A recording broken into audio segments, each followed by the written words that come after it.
Dragonsteel 2024 is right around the corner, if December is right around the corner. It's right around the corner. I think it's close. I'm excited about it. Welcome to Next Chapter. I'm Marty. This is Jaden. This is our guest, Hayden.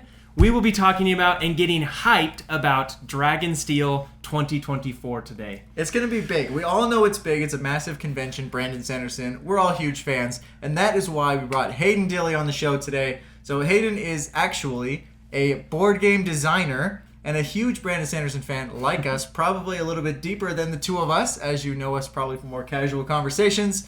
And he has been to Dragonsteel Nexus before. Obviously, that's a huge leg up. It's a big leg up. We've never been before, and that's why we had to bring someone on who's been there. Let us know what to expect. So it's great.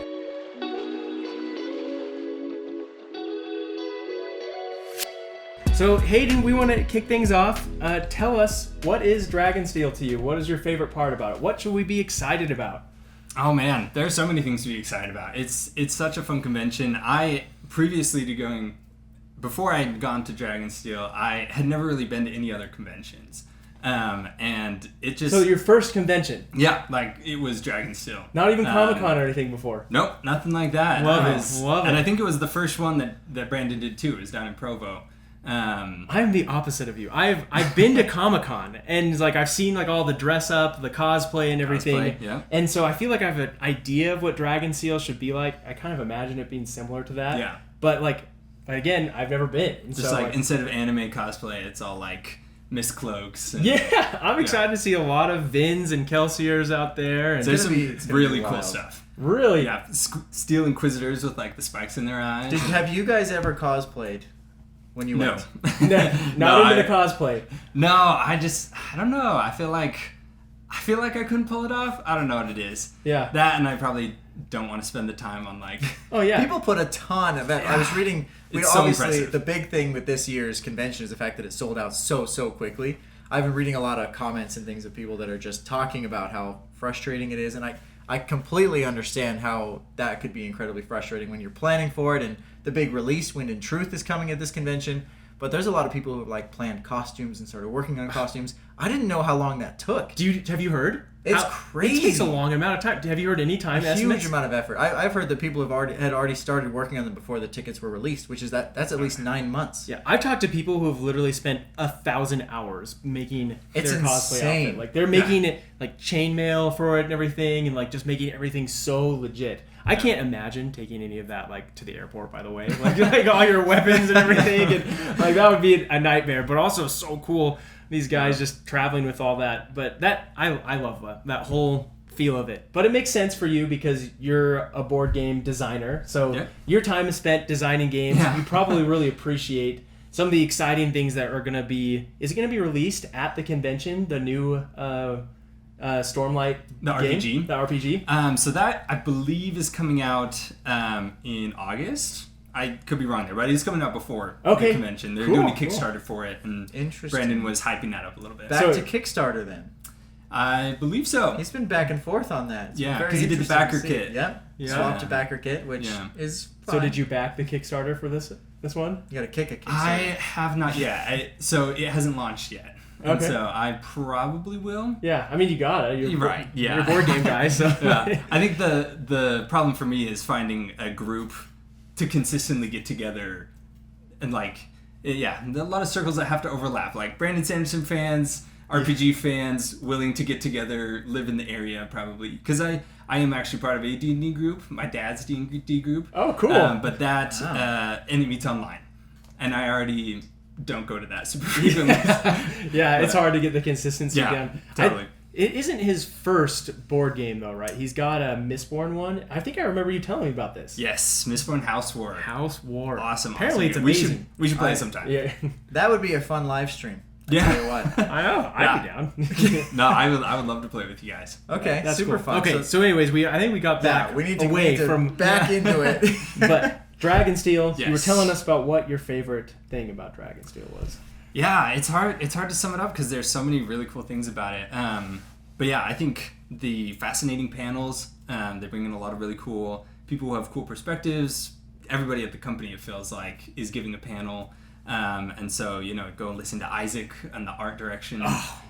He's actually so cool. I love that. I was thinking about that. I actually think it's amazing because a lot of people, like when they talk about art and everything, they talk about how art, like, oh, there's really no career path and everything. But honestly, the more I get into like life, I realize how many career paths there are for people who like art. Yeah. Like they have to design video games or marketing or like books or everything. Yeah. It's just amazing. And can you imagine doing that for your job? Just like creating the creatures that Sanderson and other authors create. It's amazing. It's got to be fun to bring those to life and have a hand in that. I want to dive deeper into the panels thing. As soon as you said that, I was like, okay, I need to know because we have a specific affinity to hopefully, we are really hoping we can get a panel or participate in a panel at Dragonsteel this year. That would be a dream come true for us. Yeah. What is kind of the gamut of the panel? You mentioned like art directors can do one. I assume other authors that he could bring in might be doing panels. Yep. I mean, lowly booktubers like us potentially. Absolutely. What does a typical panel look like? Is it just they're always going on? You can just go to them whenever. Is there a time for it? Have you seen booktubers there before? Yes. Okay. Were they super cool? Yeah. They are all super cool. That's what I thought. Or the lame ones allowed too. No, but the Daniel Green, Read and Find Out. Okay. Those are some, I'm forgetting the names of the other ones, but yeah, they'll often do more of like the theory panels. Cool. And so wow. Daniel Green, deep stuff. I think, and Steve from Read and Find Out did one last year on Hoyd. It was all about Hoyd, speculation of like what is his plan and like all that kind of stuff. I could research a lot about that. That'd be super fun to just chat through. But yeah. I would be most worried about chatting through that stuff because we can do it on the podcast in front of cameras and then a bunch of people see it. That's fine. Yeah. But in a room of people that are Brandon Sanderson fans that are going to be like, hey, whoa. They're like, actually. You are so wrong. But don't forget, like there are everyday fans throughout the crowd too. Like they need their voice heard. I tell myself that. Like, but as soon as you're sitting on the stage, you're going to be thinking, man, all these guys are experts. Well, so that's just why when you do your panel, not if, when. I like that. I like that confidence. You just got to choose a topic that you think will appeal to everyday fans. Yeah. And I then like that. something that you guys would feel confident talking about. Because if you guys went into like, okay, we're going to talk about, the physics of the cosmere, we're going to talk about this and that, and how the steel pushes could interact with the, the fused powers, that maybe not what you guys want to do. Okay, I can see that. I'm just going to censor my whole talk on the stick. Just the whole thing. 90 minutes. Stick lore. Honestly, you would fill an auditorium. What might happen? Some of the best memes are the stick memes and what's his plan. There's some classics. For sure. Some absolute classics. Yeah, the absolute best. That's cool. That's cool. Very interesting to hear how that kind of shapes up because I imagine the Dragonsteel team has to put so much time and effort into not only finding the people that are willing and able and excited to create panels like us, for example, but also the programming of that has got to be so difficult because you got to find all the right rooms, the right sizes of rooms, the right space, the right times, so they're not conflicting with other things. Hats off to that team for everything they're doing for the next 5-6 months. Well, they have gotten much better at it. I'm trying to remember which. Sounds like a story. Yeah. I think it was the release for the Lost Metal. So not this last one, because this last one was Defiant. One before that was Lost Metal. And it was 2022? Yes. Was that the first Dragonsteel? No, 21 was Cytonic. That one was in Provo. Yep. And then, so Lost Metal was the first time that they were in the Salt Palace Convention Center. Okay. And so that was a little rough. There were long lines, like waiting to get into rooms, and then they had to like cut off people, like, fire code, you can't come into this room. And so you'd wait like at the end of this snaking line, and then finally the line starts moving, and then they're like, oh, sorry, you can't actually make it into this panel. So what do you do when that happens? Oh, that's a good question. I'm like, did never happen. Trying to remember. Just go somewhere else? Is there a lot of concurrent stuff? Sorry, I thought you were saying what does the Dragonsteel team do to alleviate that? Oh, no. I have no idea. Yeah. What do you do as a fan? You go to your second choice panel. Okay. So cool.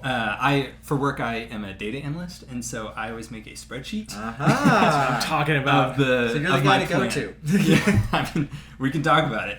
Make a schedule for it. But yeah, so what I'll do, they put out a schedule at this time in this room. Here, this is the topic. When does that come out? Is it something that's already published? Oh, no. I haven't seen it. No, they haven't announced even all the panelists. They've only announced 2 of them so far. Yep. And I was looking that up, and it's going to be Robin Hobb. Yeah. Oh my gosh. Was it a Robin Hood almost? And then... That'd be exciting. Donato Giancola. Yep. I'm just going to guess. That's why I just gave it to Jaden. He says it with confidence, so I'm like, okay, here we go. I'm probably wrong, and I'm sorry. It's fun. Yeah, he looks like he's an artist, and then the other one is Robin Hobb, which he's a famous author as well. So have you read any of Robin Hobb stuff? I have. I'm trying to remember the name of... Sanderson seems to be a massive fan. Yeah. So from what I understand, she does a bunch of short novels. She's really good at those. I know she did a longer series, Assassin's Apprentice? No, I'm not going to. I'm putting you on the spot. Yeah, that's okay. We do that. The best part is there are fantastic folks watching this. That's true. Comments and let us know when we miss things. Yeah. So, yeah. Let us know what she's written and what she does, and if you've read those. And books. why we need to be hyped to go to that panel. Honestly, maybe we should read one of her books before we go, because she seems like she's gonna be one of the key panelists. One of the first to be announced. That's got to mean something. I think she was the first. Like it was her and him. Yeah. It's a big deal. Yeah. So yeah, they would have here's what time the Robin Hobb panel is. And then here's the Hoyd panel. Here's the tinfoil hat conspiracy theory panel. I love it. Yeah, that would be a part of that one. Yeah. That one is like, is Hoyd actually at an Alcium? Yeah. It's like, no.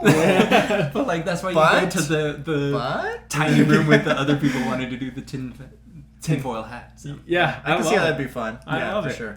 But yeah, so that they have a schedule, and so what I'll do is I'll go through and I'll say, okay, this is my first choice. Sometimes it's hard because during the same time they'll have like all about the dragons in the Cosmere and all about Hoyd, and I'm like, I would really love to go to either one of those. Who scheduled this? I say, okay, Hoyd first and then dragons second, and so I'll put like the name and the room number. Gotcha. And so you're ready to go as soon as the gates open. You're like, I know which room I'm going to. I know. Yep. And so then like the directions. Yeah. Well, they have a map. Okay. And so there's not too many rooms. There's usually 4 to 5. How big is it? There's only 4 to 5 rooms total you can go to? Yeah, like big panel rooms. And then they'll have like a room where you can do crafts. And so they'll have people... The crafts seem pretty cool. Yeah. I always am like, I should do that. And then they have the dragon and the horse. And so I end up going to that. Well, they even have like a room for playing games too, right? Yep. And so which is totally up your alley. Exactly, yeah. Are you allowed to bring your game? That's a good question. I've never thought about that. That sounds like a forgiveness kind of a situation. Totally. Look what I found in my pocket. Oh no, it's a cool game. Play it. They do have a game library there. Oh, cool. Actually provided by SaltCon, which is a board game convention. Plug for SaltCon. Very cool convention. Very cool. But yeah, so they provide a gaming library where you can go and check out games for free. And then that's sweet. Brotherwise, the people who are doing the Stormlight Archive RPG are usually there, and so they're like demoing their games. Wow! And so last year they had demos of the Stormlight Archive RPG. Those were ones you had to sign up for. I totally missed it. Yeah. And so I like walked around and like looked at the people doing their like making their characters, and it was really cool. So when do we need to be ready to sign up for these things? Like, when should the schedule come out? Like, roughly, and then the sign-ups is it like a week before? So you don't sign up for anything besides like a board game thing, right? Because the panels you just kind of first come first serve. Some of them.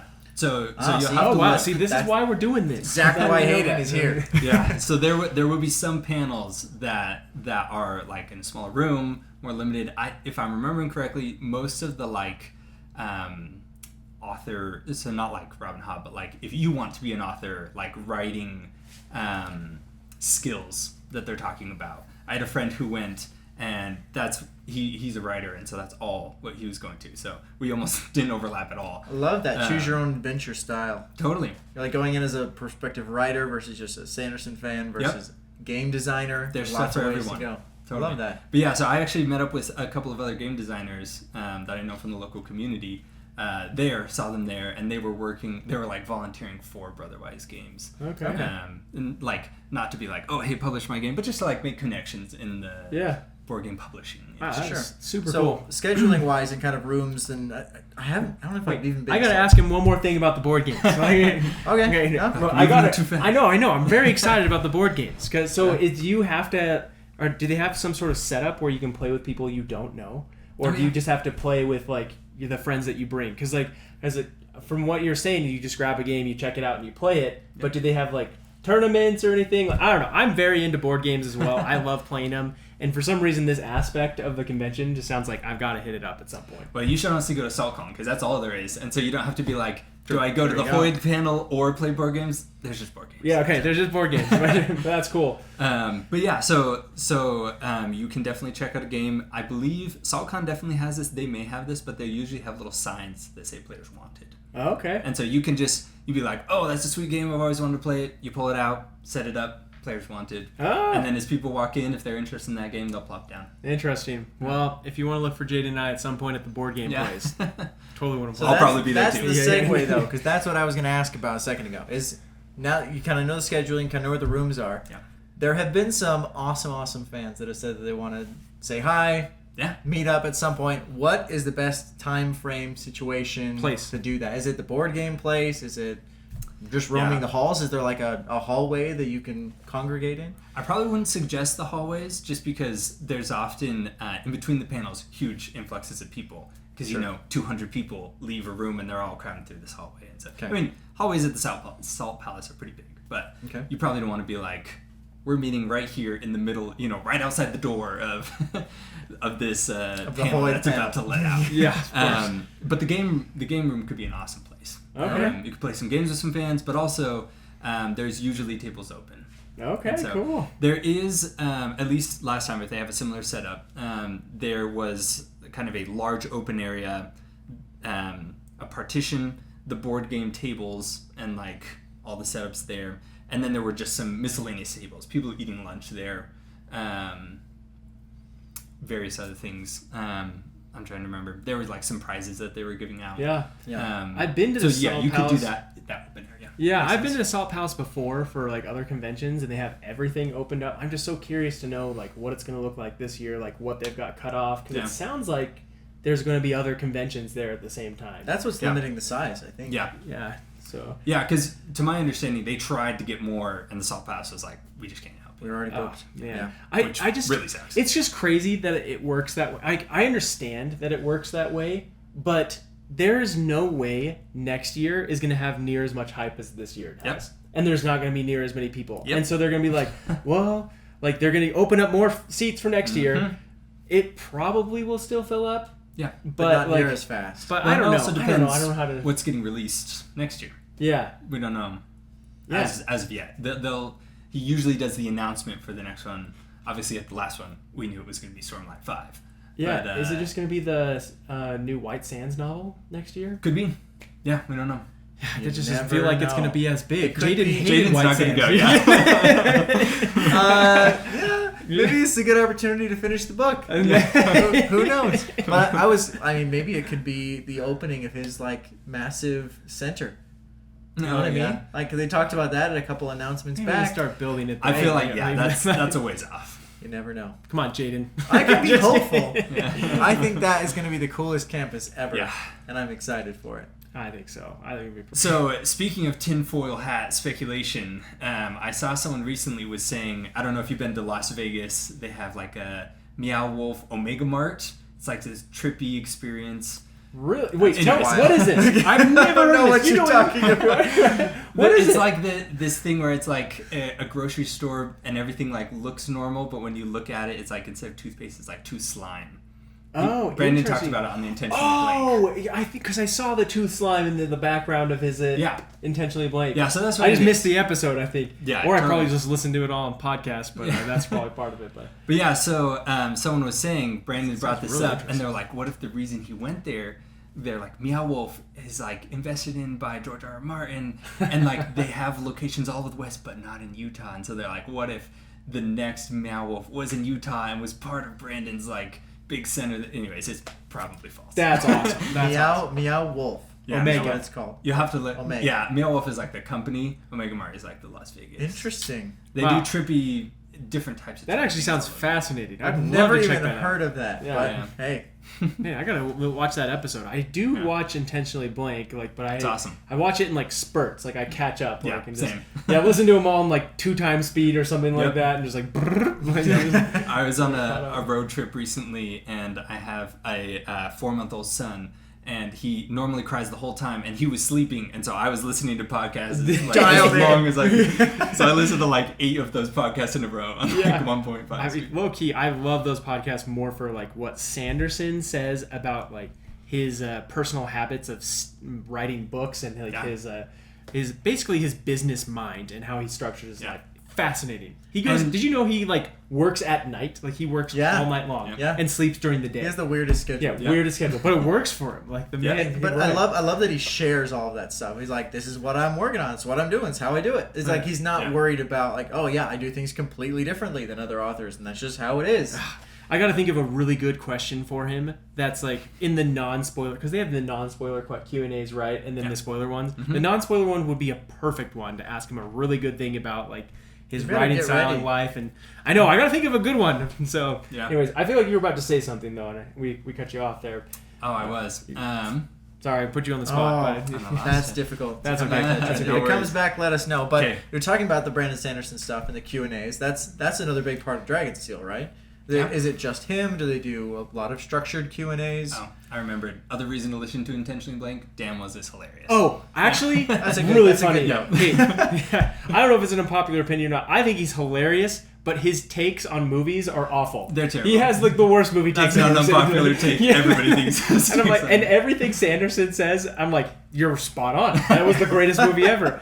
And it just worries me slightly. I don't know if I should be saying this. That Sanderson is like says Dan Wells will finish his books like if he ever dies, if Sanderson ever dies, and I'm like, Dan Wells based on his taste on movies and stuff, and I'm like, I don't know, like, but his taste in movies is not his writing style. Yeah, have you read any of his books? I have not. I have one of them, and it's on my list to read. Okay, wow, interesting. That's good to know. He could be good. He's writing some books in the Cosmere. Yeah, I am looking forward to see what he can do in the Cosmere. So maybe he will change my mind on it and everything. I hope. But so far, I've been really sad that he moved away from Brian McClellan from Promise of Blood, because his writing style does feel a lot more Sanderson-esque. Yeah, awesome. I'm excited to read that book. That's high on my list to be read. It's so good. So anyways, let's hear it. Question was about. So is it? How structured are they? Is it all Brandon Sanderson? Is it kind of the whole team? Do they do it like a panel or just one by one? Like, is it? I would expect one Q&A a day at a specific time, because everyone's going to want to go to that, I assume. Like, how do they schedule around it? So, one thing I should say is they do have a massive auditorium, and so like a lot of these panels are happening in rooms where some are only like 50 people could be in, some are 200-300, and then they have a massive one where like several thousand people could hang out in the front of that room. Okay. And so that's where the Q&A is happening. He do a recording of Intentionally Blank as well. Oh, nice. And he is inviting the public to one of these Q&As as well, right? So you don't have to be a paid entrant to get there. Yeah, so if you weren't able to get a ticket to Dragonsteel, you could still come to the free release event. That's the launch event, yeah. Yeah, where he often gives a very cool speech. And then he talks about the upcoming plans. Last year was where he announced that center that they're building. Pretty cool. So he'll announce new things, and I'm always waiting for the movie announcement, because that's where you do it. And so you're sitting there and you're like, come on, this is the year, and then it's not. But, dude, you're right. It is going to be at Dragonsteel. He will wait until Dragonsteel. Oh, absolutely. I didn't even think about that. I've been waiting for it on a weekly update. What am I thinking? No. He's not going to do it in that 2 minutes. Oh, and by the way, I've got movie rights for that. No. That's hilarious. That's hilarious. Yeah, but so that event is really awesome. If you didn't get tickets, absolutely go to that. But yeah, so the Q&As are usually with just him. Okay. And so he will do a non-spoiler section and then a spoiler section. And so the reason he does that first is he's like, okay, anybody who wants to not be spoiled by things, just leave after the I invite you to get out. You can leave. But it's incredible. Like, the amount of stuff he has just top of mind. Someone will ask him a question about the Silence series, and about the shades and Silver, and he'll answer it, and then he's like, boom, something about Lopin, boom, something about Wayne. So he's just, everything is like, incredible. He has it right there. I like always expect him to like flip out some like dictionary, of like, or at least like a Google Doc, but he has most of it just right off the top of his head. Often he'll raff of things, and so he'll be like, oh, I actually don't remember that, but that is rare. It is a low-key a goal of mine to get a RAFO card. Yeah. like those things are so cool. Cool. if you really, really want one, it's a pretty. You get up to the mic and you say, "How does the series end?" Yeah, I Boom, know. raffle card. But that feels like cheating. Yeah, you gotta have a good question. I know. Yes, absolutely. And I feel like I get killed by the commenters. Yeah, like, you did that. And I'm like, don't do that. I'm just saying if you really want it. I know. I do want one, but we'll see if I can get a real question out there that he gives you the it's just so funny. That's the reaction you're looking for. I know. He does that. Where he's like, funny. You're headed in the right direction. That's where you're like, yes. Got him. Yeah. Yeah. So, but no, the Q&As are awesome. And so that... is it the best part of the convention? It's hard. It depends on like what stuff gets dropped. Oh, I was trying to remember. I was like, I had one of the coolest moments from the last Q&A, and I just remembered it. He mentioned something. Someone was asking about Canticle, the sunlit man world that like turns, and they're like, it has a ton of investiture. Like, how is it keeping the atmosphere in? And so they're asking questions about how this world is like designed. How does it work? The physics of it. He's like, oh well, it was built. What? Nice. And he's like, that's what I it's like kind to of hear. like the other megastructure, the grand apparatus. And I'm just going to leave it at that. And everyone's like, what's the grand? So there's like a Dyson sphere type megastructure called the grand apparatus. We know nothing about it other than that. And being in the audience for that, just like, what? Everyone collective gasp. Yeah, literally. That makes me like the Sunlit Man even more now. Yeah. That's one of my favorites. Yeah. I think So I mentioned that there's a couple potentially times. some like machine inside that world keeping it churning. That's what those schedules Like, are doing there. why? What is... Yeah. What in the world, dude? Yeah. Like, that's nuts. Blow my mind. But yeah, so those are some of the really fun moments at the Q&A, is when, like, sometimes people ask really cool questions and you get a cool answer from them, but sometimes someone will ask a question and he'll, like, give some really spoilery stuff about, like, a tangent, and be like, I probably shouldn't have talked about that. And just move back. You're like, I got him. Yeah. That's where they get all the stuff from those 17th shard Wikipedias. Seriously, you read those and you're like, where did That's this come not from a book. No, it's the words of Brandon. Oh they my have them all listed. gosh. That's hilarious, actually. That is actually really funny. Yep. Wow, crazy. Well, speaking of interacting with Brandon, have you gotten any books signed? I actually have. So I was incredibly lucky. Very first convention I went to, they were like, unfortunately, because previously when you do book releasings, he tried to get everybody, and he was there till like 3 a.m. and still couldn't get everybody. And so the first Dragonsteel, they were like, okay, enter into this drawing, and they will text you. Oh, man. And so it was getting close to the release event of Cytonic, and afterwards was going to be the signing. And so I was like, I guess I missed it. And then like an hour beforehand, I got a text like, hey, show up, you and a friend.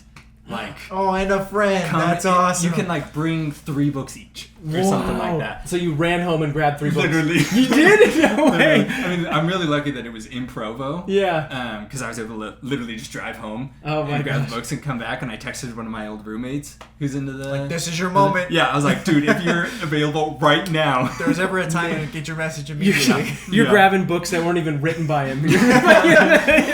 Like, I'll grab Dune. Grab Dune and Lord of the Rings and like all my favorite books. It was really cool to like shake his hand, and I asked him about game design, and I was like, your world building is incredible. How would you recommend that I fit that type of world building into a board game? Because obviously I can't write, what he writes like 450,000 words in like his short books, right? Yeah. And so it's like, I can't write that in a game, so how would you suggest I do the world building? And so he was talking about like, well, you can do some like flavor text on the cards, and so that can help people like feel immersed in a world. I mean, he's a huge Magic fan, and so that's what he was thinking of. But he was like, you can get people immersed in a world with just like a sentence, and it like adds. So it's something I've considered doing. You're like, but, you can. I tried in one of my games, and it did not work nearly as well. Wow. It's got to be so hard. It just comes to him so well. I mean, he works at it incredibly hard, but it's really cool to see the magic happen. One day I want to implement that advice from him, but... Yeah, and you will, and you'll be able to write that acknowledgement in the inside of your Thank game. you, Brandon Sanderson. Yeah, one time got my book signed. That's crazy. That's really crazy. I'm gonna have to bring books too. We'll be there all the days. We did sign up for the signed book for book 5. Absolutely. Cool. I know. He's already signed those. Like he has. He's signing them right now. He has a little bing every time he does the updates. Like I'm 15% done with my sign, with my signing of the Wind and Truth. Yeah, and he signs those during the Intentionally Blank, so you can watch him sign yours. Yep, that'd be crazy. You never know. Yeah. It would be amazing if you go up for like a signing or something, and he's like, "Hey, I've seen your video." Yeah. Well, it's interesting. I would probably just. I wouldn't know what to say. What do they call it? It's a exactly. What's that called? The page that he's signing. It's like the dust cup. No. It's something like that. Yeah, I was looking up what that was. First thing that I found out, it actually makes your book more valuable to have it signed like that. Because I remember he was apologizing in the video. He's like, "I'm sorry, I have to do it this way. I can't actually sign the actual books because it takes longer to open the book to the right page." But then everything online saying that actually it makes it more valuable because it's a page that no one else has that usually has decoration behind it, and it signifies a special event. This would be Dragonsteel, and it's so not just any book from Barnes and Noble. Unique. It's a book from a special event. Yeah, right. And they're numbered. Like how artists will have this is number 370 out of 1,000. Yeah, even setting aside the number, it still made it more valuable, which is cool. That's interesting. Anyways, it's fun unique. fact. That is cool. Very excited about that. So. Yeah, well, my books are not that. I just ran. I think I got Rhythm of War. Honestly, though, I'd have to find. I'm getting hyped. I have to say. I probably have the it's July first still. Mistborn, Final Empire. I'll have to go back and. Do you have a first edition? Oh no. The first in the trilogy.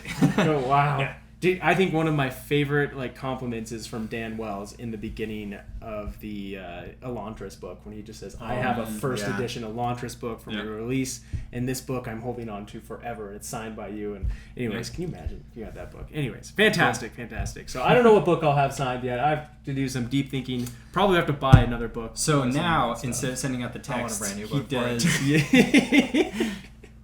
So now he does a rapid signing. Everyone goes in a line, and you hold up your book, and he walks by and just signs. Wow! So he can get a ton of people signed. I feel like that signature's got to be slanted and spitting off the edge. He's not running as he goes by. Just one big long signature across 100 books. Well, I bet one of the reasons that he probably does that is because he's one of those authors that would probably, while he's opening your book and signing, he's gonna say something. He's gonna chat, answer a question. But that way, he's straight across the line. Yeah, because last time it was we were all sitting down, and then they would have people get up, and they're like, "Okay, you have 2 or 3 minutes. Yeah, we'll show you off after that." But this will be you have 30 seconds. Probably. Wow. Wow. You got to think of your questions right now. Yeah, you got to fine-tune your question. That's wild. So you mentioned something actually before we got on the podcast that I didn't even know was a thing or is a thing at cons in general. Scavenger hunts. I have to know what that is. Yeah, that is one of the funnest parts. It's pros and cons, cost-benefit analysis when you're at this. Where do you spend your time, right? Yep. Do you spend the entire time at the board game thing and not go to any panels, right? Yeah. But they have, as an option, themed to whatever book release it is. So when it was Lost Metal, they had coins. I still have a bag of the little coins. And there were various things you could do if you talked to the volunteers or the employees. And they were in different places. You had to know how to talk to them. So it wasn't super well set up. But it was if you knew where to find the coins, you could get coins. And then you could use those coins to buy broadsheets. And so it's the broadsheets from the books, but all printed out. Wow. And so I got all 4 of the broadsheets. And then you could also put them in to get prizes. And so they'd have editions of different books, and they'd have merch, and the pins. And are they cool coins though? Coins that I'd want to spend, or what I want to keep them? Are they Mistborn themed? I definitely kept a couple of all of them. Yeah. Before cashing in, I can't even remember what I got with the prize. I think I just got the broadsheets because I was going to the Hoyt panel, not going to the going and searching around how to find them. But yeah, they were just little cardboard coins. They were cool. I mean, they had all the Allomantic symbols on them. Okay, cool. Sounds pretty sweet. Yeah, I'm glad I have one of those. I don't know where they are, but I'm glad I have them somewhere. And then this last year with Defiant, they did a bunch of in different panels. There would be little slugs that would pop up. So they got the Boom Slug and the Doom Slug. Yeah, so cool. And they would have QR codes. And so you had to if you could capture all the QR codes. And they were in different places, and so you had to be going to the panels and interacting and talking to employees. There's like a whole, I hesitate to call it like a subculture, but it was interesting to like briefly brush up against, and there were people who were going all in on like finding every single one of these things. Because like you'd be sitting next to someone at a panel and like a random slug would pop up in the Hoyd panel, and then this person would be like, "Oh, that's number 300." It's you know, and they know exactly what's going on, and I'm just like what should I is be that taking a picture of the world? Yeah. So how do you find out about what to look for in the first place? Because I'm assuming like there's some sort of beginning instructions to this. Yeah. So Defiant was more organized. I don't know if Lost Metal had like instructions or if it was just like a little Easter egg, like, hey, if you happen to, I saw people with these coins and I think I asked somebody and they're like, oh, you gotta go talk to so and so, but this one had like a video with the Defiant like admiral talking to you, and he's like, here, we're recruiting you to go find the slugs that are lost, and then you like lined up in this line and you like were sorted into like what fighter group you were in, and so it was very organized, and so I'm sure that they will have something like that.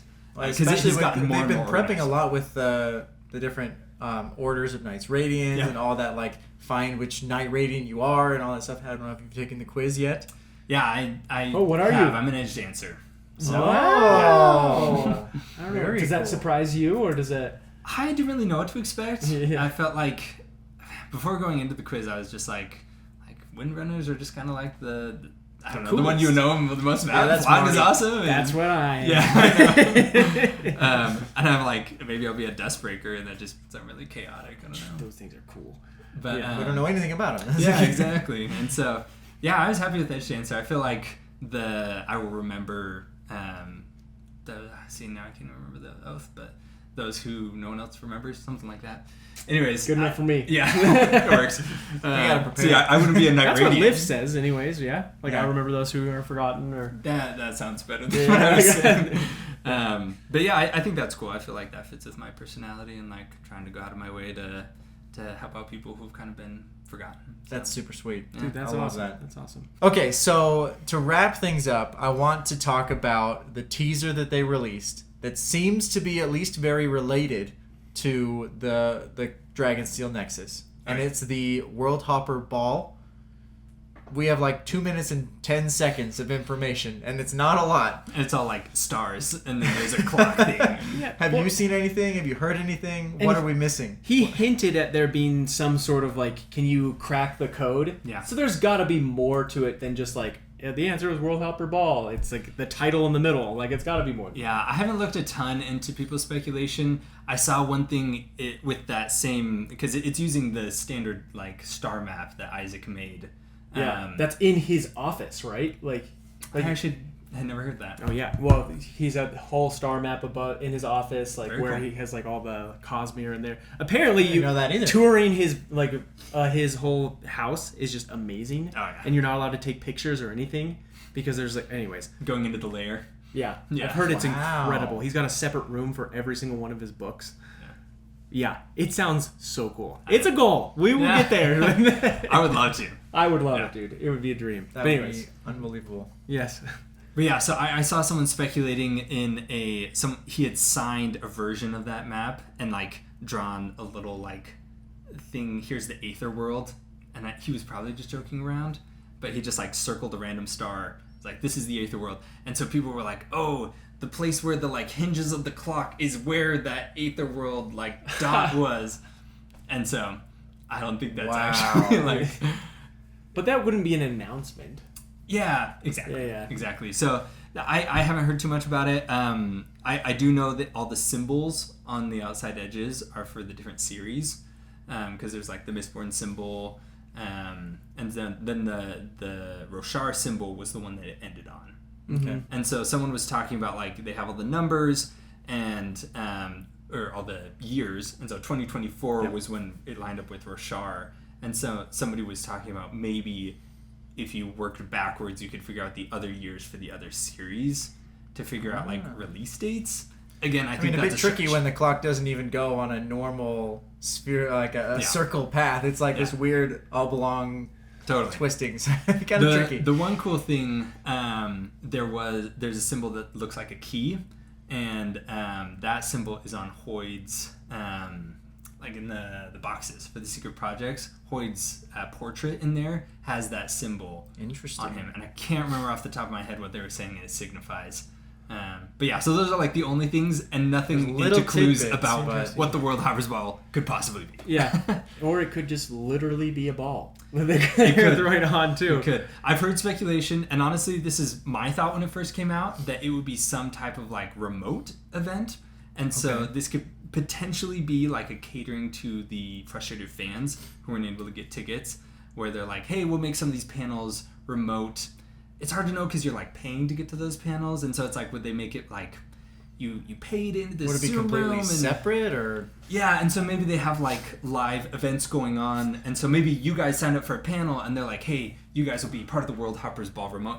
This is very. I kind of feel like you brought up this idea in our Dragonsteel Nexus video, like, hey, they do this, and you can pay for just the online version. Common. I bet they took it straight from you. Like, that's a great idea. Like, I'll give you the credit, Jaden. They're like, they watch the video and they're like, hey, that's actually, it could work. Honestly, I wouldn't be surprised. Set that up and like call it the world to do all this prep. It's actually pretty impressive. They did it so fast. Oh yeah.